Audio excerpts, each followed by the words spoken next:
I'll meet you at 4. Now, I mean, how can you say no to something like that? So we drive up to the cemetery, and there she is in her parka covered in snow. And we head over to Frederick Douglass's tombstone, and we're wiping off the snowflakes, and it is truly amazing. And then she says, "One more tombstone, would you come with me?" And I said, and she said, "Please." Okay. So we make our way. This is a vast cemetery. We make our way across the cemetery to the tombstone of Susan B. Anthony, who's buried next to her sister. And when I told the story at Wesleyan, a woman came up to me after and said, "And then did you see the statue, not of a general, near Susan B. Anthony's house, of Frederick Douglass and Susan B. Anthony having tea together?" See, they were not just allies, they were friends. And Susan B. Anthony was not just a feminist, she was an abolitionist. And Frederick Douglass was not just the greatest abolitionist, but at the 1848 Women's Rights Convention in Seneca Falls, it was Frederick Douglass who raised his hand and seconded the vote for women to have the right to vote, even before many women felt it was the right time.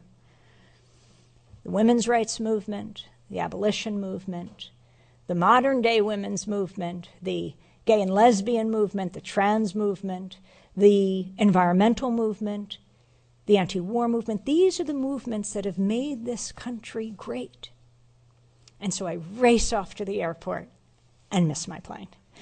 So I call up Dennis immediately. I said, "Oh my God, they're going to kill me in Denver, just like I thought you'd kill me here coming late." I said, "I don't know what to do." And so he's an excellent researcher. I just said, I need you to get me the next ticket to Denver. Meanwhile, he pulls up the blueprints of the Rochester airport, and he says, "Where are you standing right now?" I said, "What difference does that make? Please get me on this plane." So he said, "No, I need to know where you're standing." I said, "I am standing in the middle of the airport. I don't know." And he said, "Are you standing in the Susan B. Anthony wing or in the Frederick Douglass terminal?" I said, "Oh, come on." And sure enough, there it was, right in the ground, Frederick Douglass, and over here it said Susan B. Anthony. Every once in a while, you have to stop and smell the coffee. So he got me the ticket, and I made my way to Denver.